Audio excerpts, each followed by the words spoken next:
The version of I Remember You that I'm going to analyze some phrases from in this video kind of has a strange story, because as far as I can tell, and please elaborate in the comments if you know more about it, this was recorded in 1961 as a trio album, but was never released until sometime in the 90s. And usually when we think about Grant Green, at least I tend to think about somebody who's really playing a lot of blues, and also maybe the later part of his career where he's playing jazz that's more funk or soul oriented. But here we really have him playing in a trio setting, playing a bunch of standards, and he plays some really great bebop lines. So if you're looking for some new ideas for your eighth note lines, how to break it up with some embellishments and trills, how to add some octave displacement, and also he's using some reharmonizations that doesn't always seem to fit with the bass player, then this is a great solo to check out. My name is Jens Larsen. If you want to learn jazz and make music, then subscribe to my channel and click the little bell notification icon so you don't miss anything.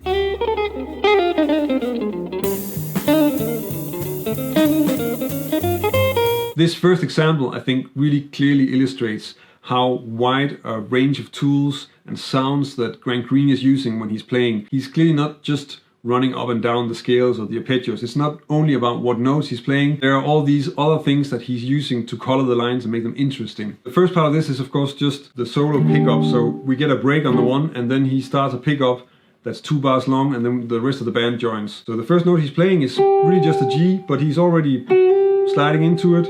This is followed by some 16 notes, which are a chromatic approach to A flat. Then he uses octave displacement to skip down to C, and then running up the arpeggio. And he is really using this idea of, so the honeysuckle rose idea, where he's skipping from the root of the arpeggio down to the third, adding a trill here at the top again, so, and then 2 8 notes, then we get 2 trills chained together. He does this a few times in this solo. Here it serves really well because the first one kind of sounds like F minor, so, and then the next part, which is really easy to play here, sounds like a B flat 7 flat 9. And then we get some leading notes taking us to the G, which is of course the third of the E flat major and the first note in beat 1 of the first chorus of the solo. Just a little side note on the technique of these trills, because the way I've written them out here, and that's the way that I find them the most easy to play, is to play them like this. And the reason why I'm doing that is because then I'm using I have the legato in my strongest fingers, and that's just easier to execute for me. And I'm not sure what Grant Green does. I did notice that I saw a video of Wes Montgomery playing, and I think he very often does this.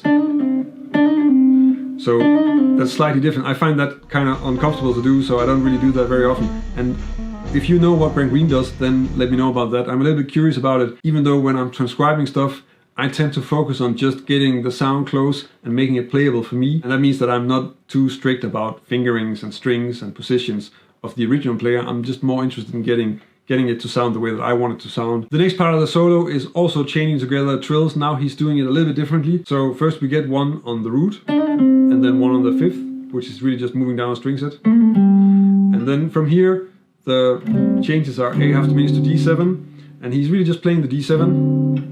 So he's chromatically approaching the third of that, so the F sharp, up the diminished arpeggio, so F sharp diminished. Another trill. And then here we get a 2/5 to the 4th degree, so that's the 4th degree is A flat, major 7, and then we get B flat minor, E flat 7. And he first plays this line, which is really just coming out of a B flat minor 7 arpeggio. And then on the E flat 7, he plays this line, which is sort of a diatonic enclosure of the G, so the third, and then skipping up to the root. And again, we have this idea of going from the third and then skipping. Instead of going, he goes. Again, this is something that you can hear Wes do in the 4 and 6 solo, which is, it's a really great phrase. It's only like 4 notes, but it is a really nice phrase to have.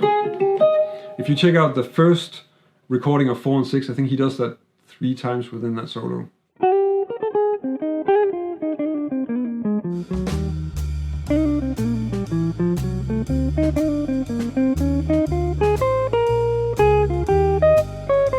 The next few examples, I'm of course going to analyze the lines, and I'm going to talk about why I think they work well, what I think is great about those lines. But I'm also going to talk a little bit about how Grant Green is reharmonizing or reinterpreting the harmony along the way, because they're all found in the first A part. This is about the turnaround of the first A part in the form. And usually you would play that as some sort of 3-6-2-5. So in the key of E flat major, G minor, C7, F minor, B flat 7, or some variation on that. And what the bass player seems to be implying, it's a little bit open to interpretation, but he's playing something like G minor, F sharp 7, and then the question if it's supposed to be like a B major 7, or maybe a B7, or even a B minor 7, and then an E7. But it's something along those lines. But Grant Green is actually doing a lot of different things, and they don't always really fit with what the bass player is playing, which is how jazz works.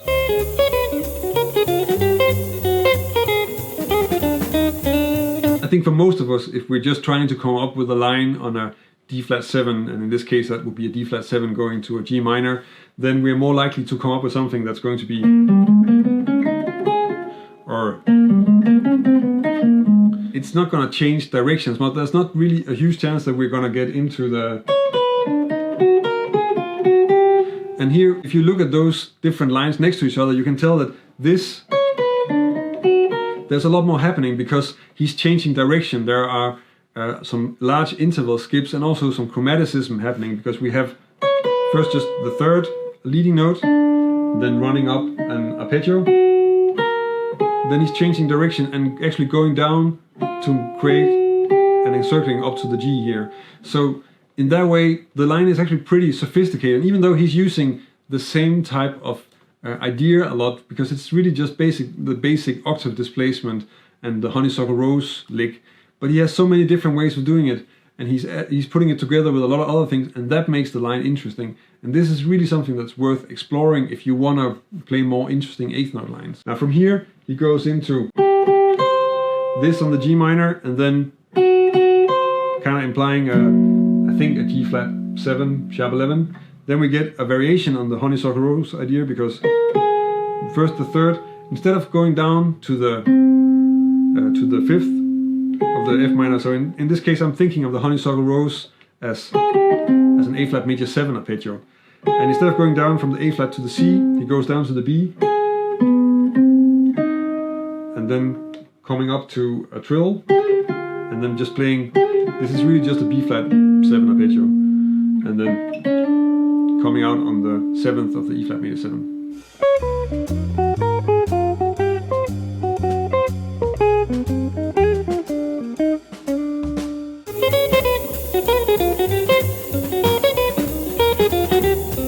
In this example he's using a lot less octave displacement. So on the D flat 7 he's coming out on the B, so, and then we get first a trill,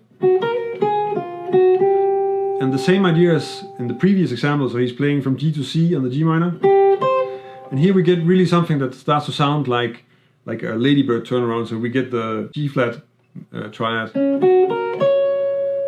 and then moving into something that to me at least starts to sound like a B flat major 7, and then this part which actually sounds more like a B flat 7. And it's also worth noticing that what he's playing here on what then kind of becomes B flat major 7 to E7 is in fact exactly the same line as what he was using on the D flat 7 in the previous example. He then resolves that to a G, and then moves up to from the 5th, so skipping down again from the 3rd down to the 5th, and then ending the line on the 6th.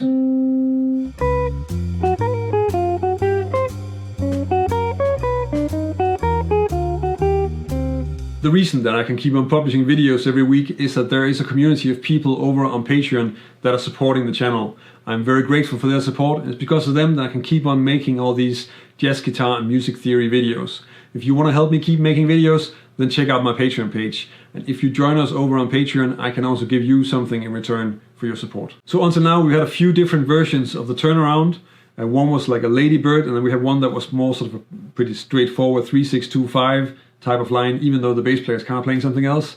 And I think this one is more him using some parallel minor movement instead of turning it into a Ladybird turnaround. And I think this line is also really a great example. If you want to have an easy to play example of some octave displacement in a great line, then these 4 bars are definitely something you want to check out and try to incorporate into your own playing.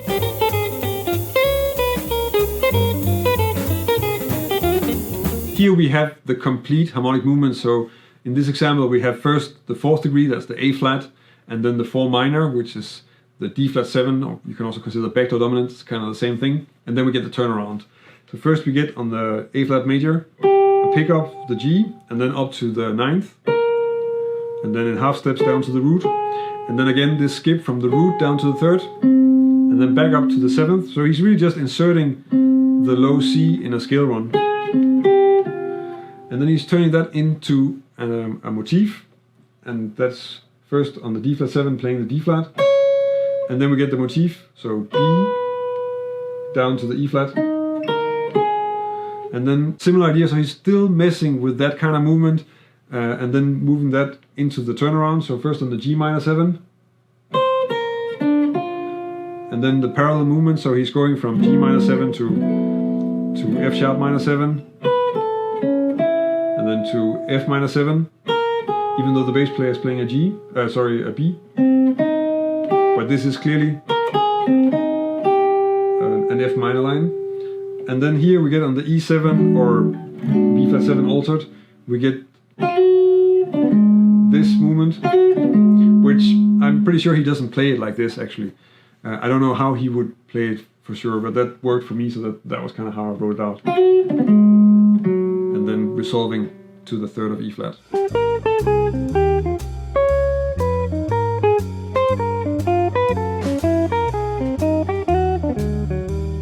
If you want to check out another video where I'm analyzing a Grant Green solo, then check out this video where I'm analyzing the solo from Miss Anne's Tempo, which is a B flat blues. This is from the same period, but now he's playing with an organ trio and not with a sort of standard jazz guitar trio. If you want to learn more about jazz guitar, then subscribe to my channel. If you want to help me keep making videos, then check out my Patreon page. That's about it for this time. Thank you for watching, and until next time.